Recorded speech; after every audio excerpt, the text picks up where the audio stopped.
I'm doing something different today and it's something I want to keep doing, so let me know if you like this format. I'm not just going to show you a speedrun but actually teach you how to do it. Or at least, even if you can't get these exact speeds, you'll learn some strategies and tactics that can help your skills with these teams. I want to do this also because a lot of people may have heard that Nilou isn't very good this Abyss, which is a myth. These are my builds, no 5-star constellations. For the gear, Nilou's 5-star weapon is very strong, but honestly Nahida's weapon isn't that noticeable in this team. Kokomi has a healing focused build as she does less reactions in triple hydro. Overall these builds are pretty realistic. You might not have Nahida's weapon, but even then my artifacts on her are pretty average. Okay, let's see the full speed run and then after I'll break down the strategies for each chamber.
HP is a good card, it helps with surviving and Yelan's damage. This fight is full of teleporting wolves, so enemies will come towards you without needing to worry about grouping. However, you can still position carefully to damage enemies more effectively. Set up with Nahida then Nilou, this order creates more blooms, especially with Nilou's AoE. This is a good position of the map as later wolves will also spawn here. Enemies die quickly, so Nahida will have to reapply her skill. As wolves will teleport soon, now is a good time to cast Nahida's burst. You may have heard it's a DPS loss, but there are many fights where you have the time. As you do that, wolves will teleport here and die.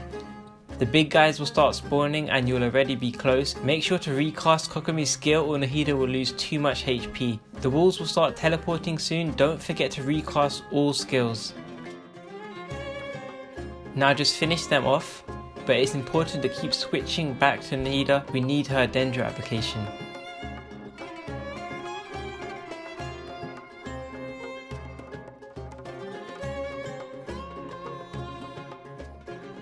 Overall that chamber is pretty simple, but the next one does require more strats.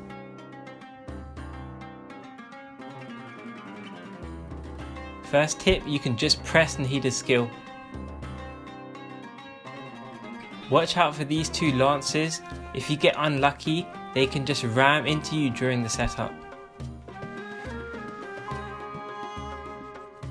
This is the environment where Yelan is strong. Her skill can mini group, negating Nilou's weakness of no animo grouping. This can be grouped even better if you try.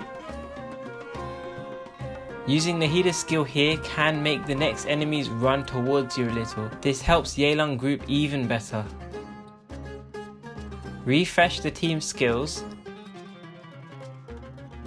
The AoE damage is even stronger when enemies are grouped like this. Finish off the enemies and keep switching back to Nahida like last time.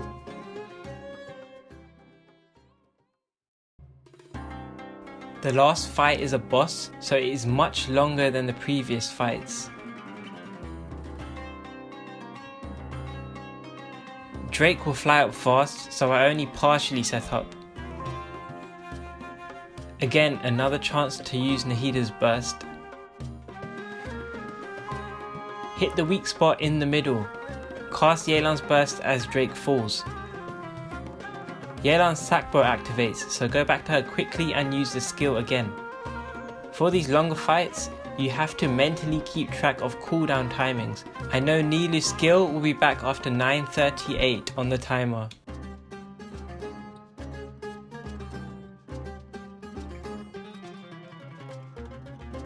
Try to remember when Yelan's burst comes back. The hardest part of playing triple Hydro is having to balance using teammate skills in between Nahida's attacks, otherwise you will pause making Dendro cores. Here's a tip: when you see the Dendro aura, it's a good time to switch to Hydro teammates.